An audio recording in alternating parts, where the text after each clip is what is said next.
जय हिंद दोस्तों। आप सभी का इस वीडियो में स्वागत है। इस वीडियो में लेकर आए हैं एसएससी-जीडी एग्जाम जो कि 2025 से रिलेटेड जीके एमसीक्यू प्रश्न और ये सभी जीके जो कि दिल्ली सल्तनत से ज़्यादा ही रिलेटेड होंगे। तो चलिए वीडियो को शुरू करते हैं। पहला प्रश्न, दिल्ली में जमात खाना मस्जिद का निर्माण निम्नलिखित में से किसने करवाया था? ऑप्शन दिया गया है ए जलालुद्दीन फिरोज खिलजी, बी अलाउद्दीन खिलजी, सी खिज्र खां, डी कुतुब अल दीन मुबारक शाह। यह प्रश्न एसएससी-जीडी 2021 का है और सेकेंड शिफ्ट का, तो ये 2025 में टकरने का चांस है, तो जरूर याद कीजिएगा। इसका उत्तर होगा ऑप्शन बी जो कि अलाउद्दीन खिलजी है। जमात खाना मस्जिद का निर्माण अलाउद्दीन खिलजी ने निजामुद्दीन औलिया के निकट करवाया था।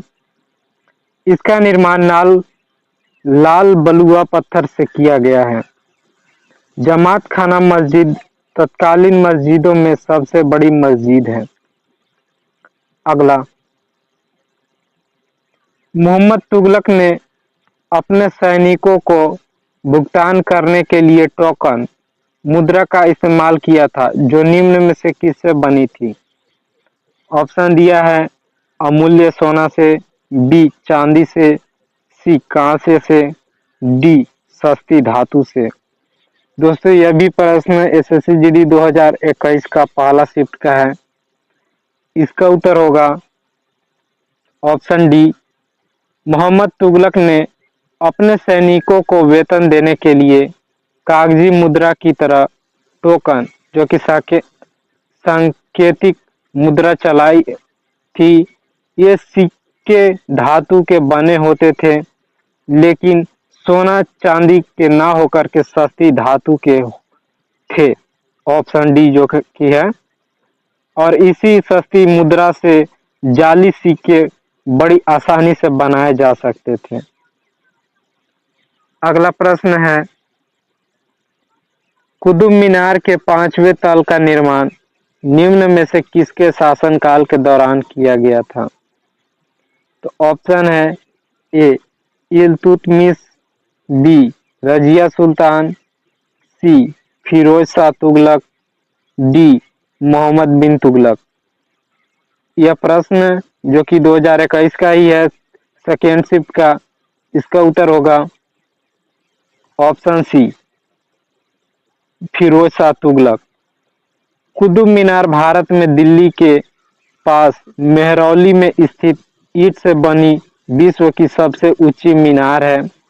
दिल्ली के प्रथम मुस्लिम शासक कुतुबुद्दीन ऐबक ने इसका निर्माण कार्य प्रारंभ करवाया, किंतु वह केवल इसका आधार ही पूरा कर पाया। इसके उत्तराधिकारी इल्तुतमिश ने इसकी 3 मंजिलें बनवाई और निर्माण कार्य पूरा किया। तो पूछ देगा कि इल्तुतमिश किसका उत्तराधिकारी था, तो आपको बता देना होगा कि कुतुबुद्दीन ऐबक। यह भी प्रश्न बन सकता है। फिरोज शाह तुगलक के समय में आकाशीय बिजली गिरने के कारण इसकी चौथी मंजिल नष्ट हो गई, जिसके फलस्वरूप फिरोज शाह तुगलक ने इसमें 2 मंजिलें बनवाई और इसमें 5 मंजिलें हो गई, यानी 4 जो नष्ट हुआ था और 5वां। अगला, निम्नलिखित में से कौन सा कथन गलत है? ए कुतुबुद्दीन ऐबक ने दिल्ली पर 1206 से 1210 तक शासन किया। ऑप्शन बी है दिल्ली सुल्तानों के समय अरबी प्रशासनिक कामकाज की भाषा थी, और सी ऑप्शन है दिल्ली पहले तोमर राजपूतों के अधीन एक राज्य की राजधानी बनी। ऑप्शन डी है दिल्ली में ढाले गए सिक्कों को देहलीवाल कहा जाता था। यह भी प्रश्न 2021 का ही है, सेकेंड शिफ्ट एसएससी-जीडी का। तो उत्तर होगा ऑप्शन बी।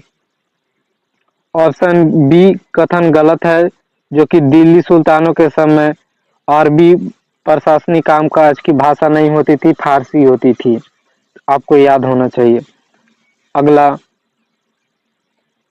इसका भी एक्सप्लेनेशन है। दिल्ली नगर की स्थापना 11वीं शताब्दी में तोमर वंश के राजपूत शासक द्वारा की गई। तो आपको प्रश्न यहाँ से प्रश्न का उत्तर एक मिल गया कि दिल्ली नगर की स्थापना किसने की थी, तो राजपूत शासक तोमर वंश के द्वारा की गई थी। और बाद में पृथ्वीराज चौहान ने दिल्ली पर शासन किया। 1192 ईस्वी में तराइन की दूसरी लड़ाई में मोहम्मद गौरी से पृथ्वीराज चौहान के पराजित हो जाने पर दिल्ली मुस्लिम शासकों के नियंत्रण में आ गई और आगामी 6 वर्षों तक उनके अधीन रही। कुतुबुद्दीन ऐबक 1206 से 1210 ईस्वी तक दिल्ली पर शासन किया। दिल्ली के सुल्तानों के शासनकाल में प्रशासन की भाषा फारसी थी, जो कि अभी बताया था, तथा यहाँ ढाले गए सिक्कों को देहलीवाल कहा जाता था। तो यह भी महत्वपूर्ण है। अगला, खिलजी और तुगलक शासकों ने सैन्य कमांडरों को क्षेत्र का गवर्नर नियुक्त किया था। इन क्षेत्रों को किस नाम से जाना जाता था? ऑप्शन दिए हैं। ए मुक्ति, बी इक्ता, सी इक्तदार, डी सामंत। दोस्तों, यह भी प्रश्न 2021 सेकेंड शिफ्ट का है, SSC-GD का। इसका उत्तर होगा ऑप्शन बी, जो कि इक्ता। खिलजी और तुगलक शासकों ने सैन्य कमांडरों को क्षेत्र का गवर्नर किया था। इस क्षेत्रों का इक्ता के नाम से जाना जाता था। उनके धारक को इक्तादार या मुक्ति कहा जाता था। इक्ता प्रणाली की शुरुआत इल्तुतमिश ने की थी। अगला प्रश्न, दिल्ली के सुल्तानों के शासनकाल के दौरान एक पांडुलिपि तैयार करने के लिए 4 चरण आवश्यक होते थे। निम्नलिखित में से कौन सा चरण उनमें से एक नहीं था? ऑप्शन ए है पाठ के लेखक, बी बंद या बाइंडिंग बनाना, सी पाठ को संपादित करना, डी महत्वपूर्ण पाठ शब्दों और अंशों को चिन्हित करने के लिए सोना पिघलाना। तो यह प्रश्न भी 2021 का ही है, पहला शिफ्ट। इसका उत्तर होगा ऑप्शन सी। ऑप्शन सी पाठ को संपादित करना यह 4 चरण में से नहीं था, और वो 4 चरण यहाँ पे दिए गए हैं, कौन से थे? दिल्ली सल्तनत काल में पांडुलिपियों को तैयार करने के लिए 4 चरण निम्न प्रकार से थे। पहला, कागज प्रकाशित करना। फिर दूसरा, पाठ का लेखन करना। तीसरा, महत्वपूर्ण शब्दों और अंशों को निहित करने के लिए सोना पिघलाना।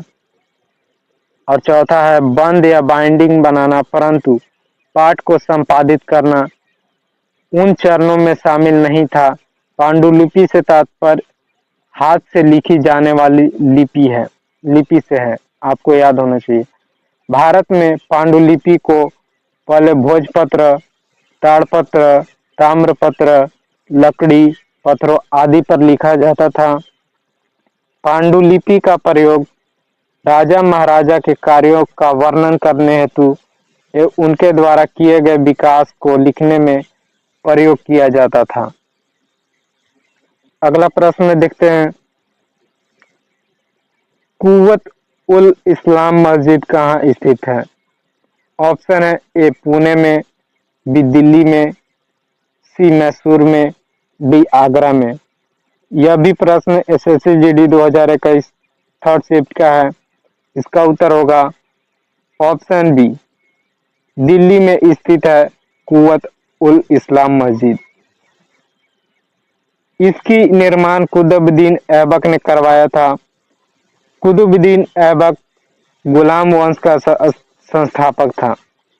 एक और प्रश्न यहाँ से बनेगा कि कुतुबुद्दीन ऐबक गुलाम वंश का संस्थापक था। इसने गुलाम वंश की स्थापना 1206 ईस्वी में किया था। कुतुबुद्दीन ऐबक गौरी का गुलाम था। इसने अपनी राजधानी लाहौर में बनाई थी। कुतुब मीनार की नींव कुतुबुद्दीन ऐबक ने डाली थी, जो कि पहले ही बताया था इसी वीडियो में। शुरुआत उसी ने बनाने का किया था। तथा अजमेर का 2.5 दिन का झोपड़ा नामक मस्जिद का निर्माण भी कुतुबुद्दीन ऐबक ने ही करवाया था। तो यह भी एक प्रश्न बन सकता है, याद रखिएगा। अगला, दिल्ली सल्तनत में सैन्य कमांडरों को सौंपी गई प्रादेशिक इकाइयों को के रूप में यानी किस के रूप में जाना जाता था? ऑप्शन ए है इक्ता के रूप में, बी उसवर के रूप में, सी खराज के रूप में, डी हुंडी के रूप में। यह भी प्रश्न SSGD 2021 फर्स्ट शिफ्ट का है। उत्तर होगा ऑप्शन ए इक्ता। इक्ता के रूप में दिल्ली सल्तनत में दिन प्रतिदिन नए नए राज्यों का उदय हो रहा था, जिसके कारण दिल्ली सल्तनत का विस्तार हो रहा था। धीरे धीरे दिल्ली सल्तनत इतना बड़ा हो गया कि इस पर अकेले शासन करना संभव नहीं था। अतः इल्तुतमिश ने दिल्ली साम्राज्य को कई छोटे 2 क्षेत्रों में विभक्त कर दिया। इन भागों को ही इक्ता कहा गया तथा इन क्षेत्रों में शासन करने वाले अधिकारी को इक्तेदार कहा गया। तो आपको समझ में आ जाएगा इक्ता और इक्तेदार में मतलब, और इक्ता का अर्थ है धन के बदले वेतन के रूप में भूमि प्रदान करना। अगला, निम्न में से किस शासक ने 2.5 दिन का झोपड़ा नामक मस्जिद का निर्माण कराया था? तो यह प्रश्न का उत्तर अभी पीछे ही वीडियो में बताया था। ऑप्शन दिया है अलबम, बी इब्राहिम लोदी, सी इल्तुतमिश, डी कुतुबुद्दीन ऐबक। यह प्रश्न तो 2019 का है, मतलब 2021 से पहले का। तो इसका उत्तर होगा ऑप्शन डी, जो कि बताया था 2.5 दिन का झोपड़ा राजस्थान के अजमेर नगर में स्थित एक मस्जिद है। इसका निर्माण मोहम्मद गौरी के आदेश पर कुतुबुद्दीन ऐबक ने वर्ष 1192 में शुरू करवाया था। अगला प्रश्न है, सुल्ताना रजिया के पिता कौन थे? यानी रजिया सुल्तान के। ए मोहम्मद तुगलक, बी बलबम, सी इल्तुतमिश, डी केकुकबाद। देखिए यह प्रश्न 2 बार टकरा है। ऐसे ऐसे प्रश्न जो कि इतिहास के आते हैं, पहला SSGD 2019 सेकेंड शिफ्ट और दूसरा 2021 सेकेंड शिफ्ट में ही टकरा है। इसका उत्तर होगा सी, इल्तुतमिश पिता थे रजिया सुल्तान के। देख लेते हैं, रजिया उल दीन 1205 से 1240 शाही नाम जलालात उद दीन रजिया, जिसे रजिया सुल्तान के नाम से भी जाना जाता है, दिल्ली सल्तनत तुर्की इतिहास की प्रथम मुस्लिम महिला शासिका थी। तो प्रश्न बनता है कि प्रथम मुस्लिम महिला शासिका कौन थी? तो रजिया सुल्तान थी। वह दिल्ली सल्तनत के गुलाम वंश के शासक इल्तुतमिश की पुत्री थी।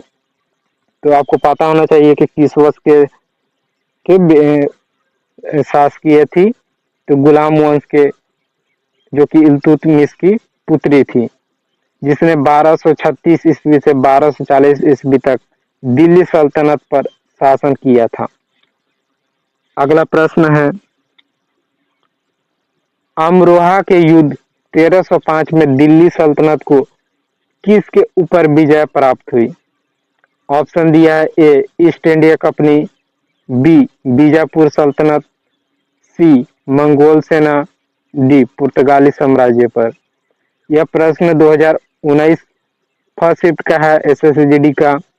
इसका उत्तर होगा ऑप्शन सी, अमरोहा की लड़ाई जो कि 20 दिसंबर 1305 को भारत की दिल्ली सल्तनत की सेनाओं और मध्य एशिया के मंगोल चगताई खान के बीच लड़ी गई थी।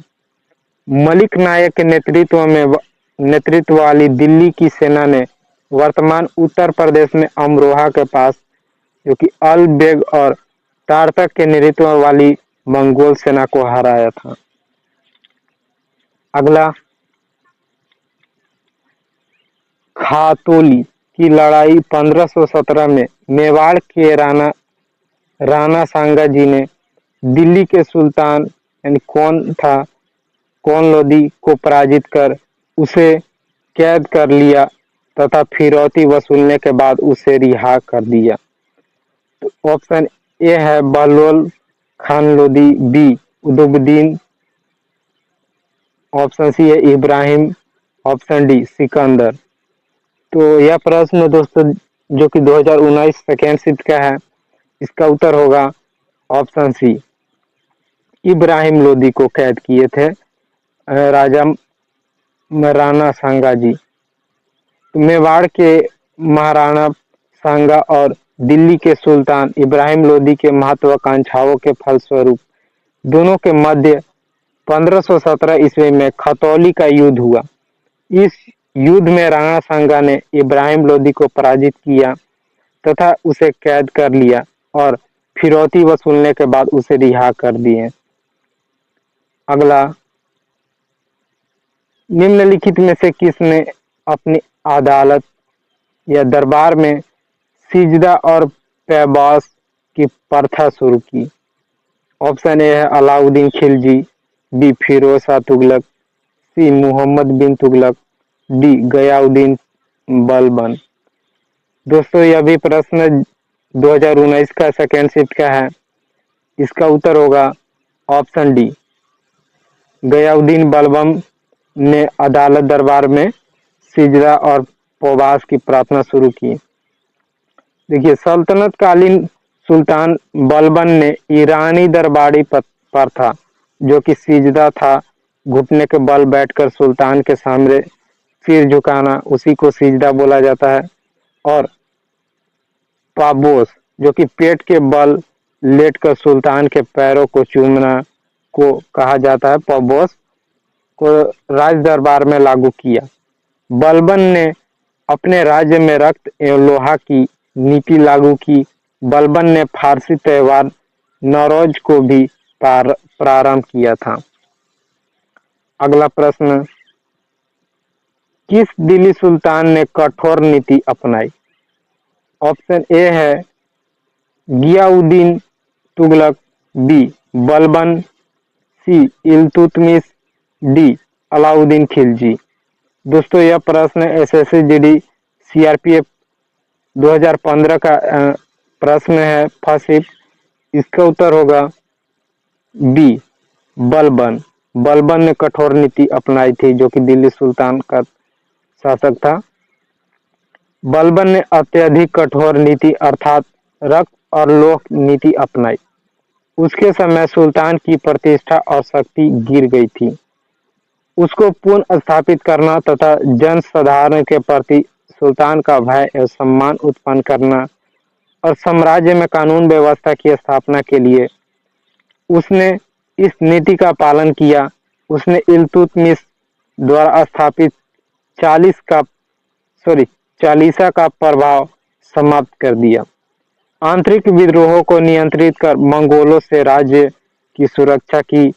प्रशासन का पूर्ण गठन कर अपनी स्थिति पहले से स्थिति सुदृढ़ की। तो दोस्तों यह वीडियो यहीं समाप्त होता है। ऐसे ही प्रश्न वाले वीडियो, जीके वीडियो या रीजनिंग वीडियो या गणित वीडियो जो कि एसएससी जीडी या रेलवे और भी कॉम्पिटिटिव एग्जाम से रिलेटेड लेकर आऊँगा, इसलिए चैनल को सब्सक्राइब कर लीजिए। धन्यवाद।